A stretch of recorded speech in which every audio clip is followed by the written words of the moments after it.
ಇನ್ನು ಪೊಲೀಸರನ್ನ ಕರೆದೆ, CRPF ಅವರನ್ನು ಕೂಡ ಕರೆದೆ, ಯಾರೂ ಹತ್ರಕ್ಕೆ ಬರಲಿಲ್ಲ, ನಮಗೆ ಸಹಾಯ ಮಾಡಲಿಲ್ಲ ಅಂಥೇಳಿ ಒಬ್ಬ ಮಹಿಳೆ ಪ್ರಯಾಗ್ರಾಜ್ನಲ್ಲಿ ಕಣ್ಣೀರು ಹಾಕಿದ್ದಾರೆ. ಅವನನ್ನು ಆಸ್ಪತ್ರೆಗೆ ಕರ್ಕೊಂಡು ಹೋಗಿದ್ದಾರೆ. ದಯವಿಟ್ಟು ನನ್ನನ್ನು ಆಸ್ಪತ್ರೆಗೆ ಕರ್ಕೊಂಡು ಹೋಗಿ ಅಂತ ಹೇಳಿ ಅಂಗಲಾಚಿ ಬೇಡ್ಕೊಳ್ತಾ ಇದ್ರು. ನಮ್ಮವನೊಬ್ಬ ತುಂಬ ಅಸ್ವಸ್ಥನಾಗ್ಬಿಟ್ಟಿದ್ದಾನೆ, ಆಸ್ಪತ್ರೆಯಲ್ಲಿದ್ದಾನೆ, ನಮ್ಮನ್ನು ಅಲ್ಲಿ ಕರ್ಕೊಂಡು ಹೋಗಿ, ನಾವೆಲ್ಲರನ್ನೂ ಸಹಾಯ ಬೇಡ್ತಾ ಇದ್ದೀವಿ, ಯಾರೂ ಕೂಡ ನಮ್ಮನ್ನು ಕರ್ಕೊಂಡು ಹೋಗ್ತಾ ಇಲ್ಲ ಅಲ್ಲಿಗೆ. CRPF ಆಗಲಿ ಅಥವಾ ಪೊಲೀಸವರಾಗಲಿ ಯಾರೂ ಕೂಡ ಸಹಾಯ ಮಾಡ್ತಿಲ್ಲ. 100ಕ್ಕೂ ಹೆಚ್ಚು ಜನ ಬಹುಶಃ ಇದರಲ್ಲಿ ಏನಾದರೂ ಮೃತಪಟ್ಟಿದ್ದಾರೆ ಅಂತ ನಮ್ಗೆ ಅನಿಸುತ್ತೆ ಅಂತ ಒಬ್ಬ ಮಹಿಳೆ ಮಾತಾಡಿದ್ದಾರೆ. ಕಾಲು ತುಳಿತದ ವೇಳೆ ಸ್ಥಳದಲ್ಲಿ ಪೊಲೀಸರು ಕೂಡ ಇರಲಿಲ್ಲ. ಕಾಲು ತುಳಿತದಲ್ಲಿ ಗಾಯಗೊಂಡಂತಹ ಭಕ್ತರ ಸಂಬಂಧಿಯೊಬ್ಬರು ಹೇಳಿದ್ದಾರೆ. प्रशासन कुछ भी नहीं किया, इतना टाइम से CRP को बुलाया, पुलिस को बुलाया, कोई भी नहीं आया, कोई भी नहीं आया। उसको हॉस्पिटल लेके गया, पुलिस को बुलाया, हम लोग का आदमी हॉस्पिटल में आप लोग को लेके जाइए।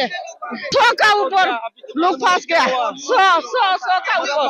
हम लोग को तो 12 सेवा आश्रम से आया, फिर बाहर का आदमी घुस गया। वो लोग वहाँ पे इतना ज्यादा था, पुलिस नहीं था, पुलिस को इतना बार बुलाया था, प्रशासन कुछ भी नहीं किया। इतना टाइम से CRP को बुलाया, पुलिस को बुलाया, कोई भी नहीं आया, कोई भी नहीं आया। उसको हॉस्पिटल लेके गया, पुलिस को बुलाया, हम लोग का आदमी हॉस्पिटल में आप लोग को लेके जाइए। 100 का ऊपर लोग फंस गया, 100 का ऊपर। ನೋಡಿ, ಇದು ಪ್ರಯಾಗ್ರಾಜ್ನಲ್ಲಿ ಗಾಯಗೊಂಡಿರೋರೊಬ್ಬರ ಸಂಬಂಧಿ ಮಾತಾಡ್ತಾ ಇರೋದು. ನಾವು ಎಲ್ಲರ ಹತ್ರನೂ ಅಂಗಲಾಚಿ ಬೇಡ್ಕೊಂಡ್ವಿ, ಪೊಲೀಸರಾಗಲಿ CRPF ಆಗಲಿ ಯಾರೂ ಕೂಡ ಸಹಾಯಕ್ಕೆ ಬರಲಿಲ್ಲ ಅಂತ ತಮ್ಮ ಒಂದು ಅಸಹಾಯಕತೆಯನ್ನು ತೋಡ್ಕೊಳ್ತಾ ಇದ್ದಾರೆ.